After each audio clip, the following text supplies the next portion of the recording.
है कि पुराने समय में लोग जनेऊ संस्कार करवाते थे और उसका पालन करते थे, पहनते थे। और जो आजकल जनेऊ संस्कार होता है तो मम्मी ऐसे ही पहन लेते हैं जनेऊ, और उसका क्या होता है, उसका क्या महत्व है जनेऊ का? हमें इसका उत्तर नहीं मालूम था, इसलिए पूछा आपसे।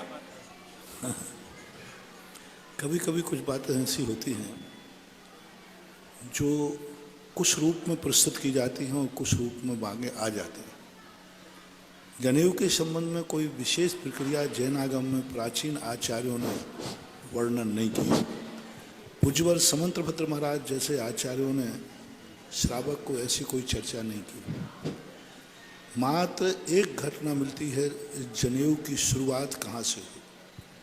पूज्यवर जिनसेन स्वामी ने महापुराण के अंतर्गत भरत चक्रवर्ती जब भगवान के समोषण से लौटा तो वहाँ पर वृत्ति और आवृत्ति के संबंध में सुना, तो उसके मन में भाव आया कि मैं जानूं कि हमारे पूरे राज्य में कितने वृत्ति हैं।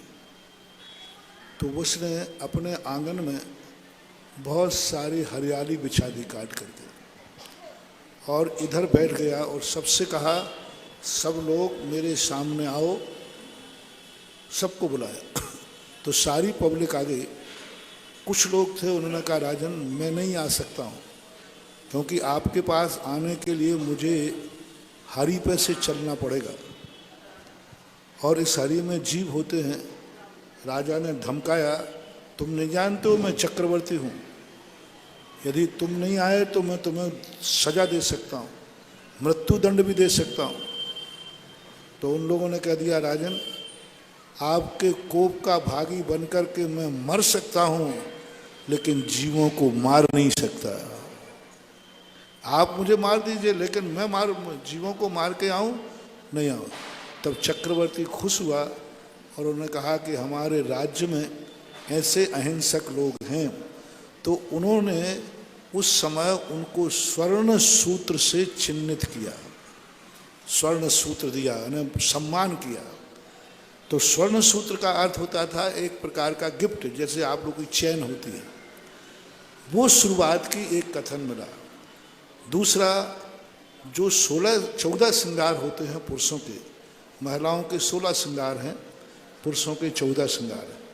14 श्रृंगारों में एक श्रृंगार आता है जो स्वर्णमय यहाँ से पहना जाता है। तो वो श्रृंगार के संबंध में उल्लेख मिला, सबसे प्राचीन शुरुआत जहाँ हुई। बाद में धीरे धीरे जाकर के वह इस रूप से लुप्त होकर के एक वृत्ति का पहचान मानी जाने लगी कि वृत्ति, और फिर लोग जनरल इसको पहनने लगे, श्रावण। अब जनेऊ पहनने का बुराई नहीं है, लेकिन जनेऊ पहनने वाला व्यक्ति उतना शुद्ध होना चाहिए, उतना प्रकार के खान पान शुद्ध होना चाहिए। दूसरा, यदि वृत्ति को हम मानते हैं कि वृत्ति का चिन्ह है 2 प्रतिमाधारी, 2 लरों का पहने, 3 12 3 और 11 12, ये कितने पहनेंगे? रस्सा हो जाएगा, रस्सा। पर ऐसा आगम में आया नहीं कहीं। मूल आगम में कुंद कुंद की मूल परंपरा में इस प्रकार का उल्लेख अलग से नहीं किया।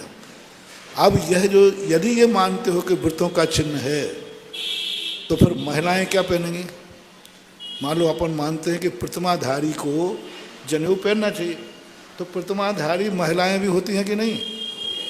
तो फिर वो क्यों नहीं पहनती?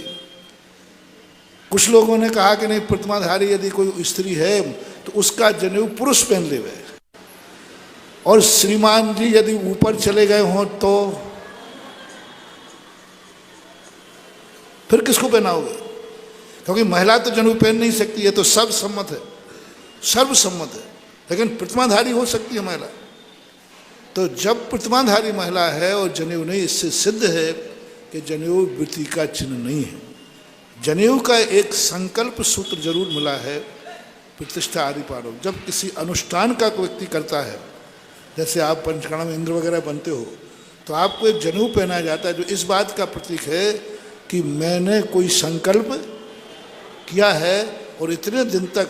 और आपने ये भी देखा होगा, जैसे विधान खत्म होता है हवन के समय जनेऊ उतरवा, क्योंकि संकल्प खत्म हो गया। इसलिए ये जनेऊ के संबंध में बहुत सारी बातें आगे आगे सुधार होती गई, लेकिन कोई ज़रूरी नहीं है कि जनेऊ होना ही चाहिए।